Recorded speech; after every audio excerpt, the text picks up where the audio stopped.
With the new school year already in full swing, an Associated Press story last month highlighted a trend that many in our audience already know about: the growing number of churches who are starting Christian schools. What's fueling this groundswell? And how can your church take advantage of this opportunity? Joining me now to answer these questions, Joseph Backholm, Senior Fellow for Biblical Worldview and Strategic Engagement here at the Family Research Council. Joseph, thanks for joining me today. Good to see you, Tony. And I know you're off to Alaska to do a Worldview workshop, so I appreciate you taking time to join us this afternoon. That's exactly right. Now, and honestly, what we're doing here is really related to the conversation we're having now. It's exciting to see the church kind of recognizing the moment that we're in right now. And the world is changing quickly. The world of education has changed really quickly. And there's a lot of churches and pastors who are recognizing that, the Great Commission, which is to go and make disciples, is a lot easier if the church superintends the 16,000 hours that children spend in a classroom between kindergarten and 12th grade. And we're seeing the consequences of what happens if we allow pagans to be the leaders and the disciplers of all of those hours. And so a lot of churches increasingly are stepping up to take charge of that.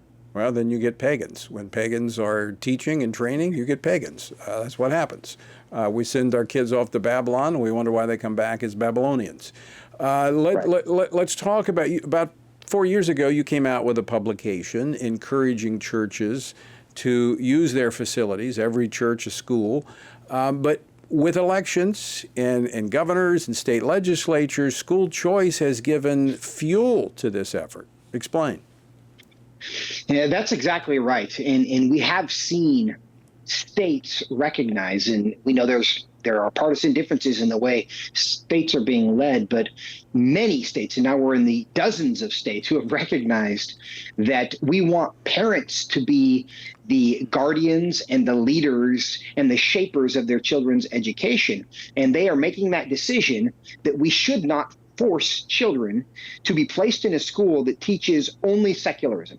All schools teach morals, all schools teach a worldview, all schools teach some form of functional religion. And we've had this idea for recent history that the government schools, the secularism of the government school, is the only religion that should be taught. And increasingly schools are saying, that's a one-size-fits-all form of education that doesn't work well.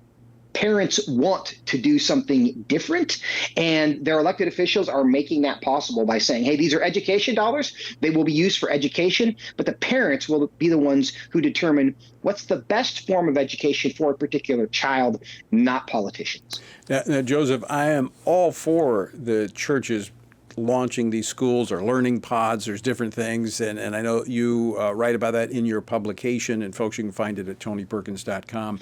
Some are concerned, as we see voucher programs grow, that as the educational establishment, which you and I both know is a very politically potent, that they will go after with their tentacles to try and somehow choke out these church schools. How can churches and religious institutions protect themselves from the long arm of the educational establishment?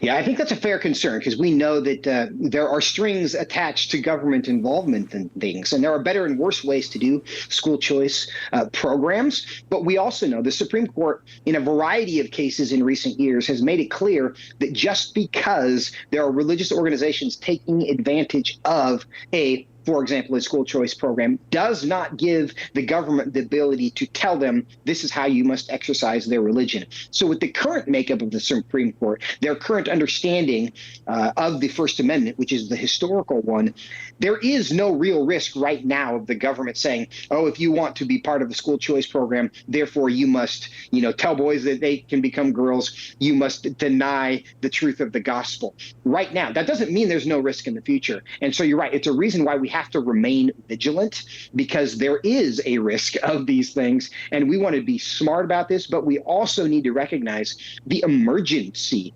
culturally of the current moment. And whatever it takes to get kids out of government schools where they are being formed and shaped more by, drag queens than they are by people who understand the truth and care about their souls and are aware of kind of the battle between truth and lies, the better it is. So I'm kind of in a mind frame where this is an emergency. Let's get them out however we can. But we still have to maintain vigilance into the future because we got to make sure this is done in the right way so we don't cause problems down the future. But there's a moment here we must seize. And what it looks like 5 years, 10 years down the road, we don't know, but we know what we have right now. Kind of reminds me of when the doors of Russia opened up to the gospel in the early 90s.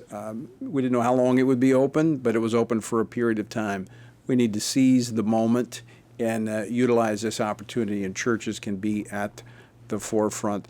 Joseph Backholm, I want to thank you for joining us today. Safe travels to Alaska. Blessings, Tony. Thank you so much.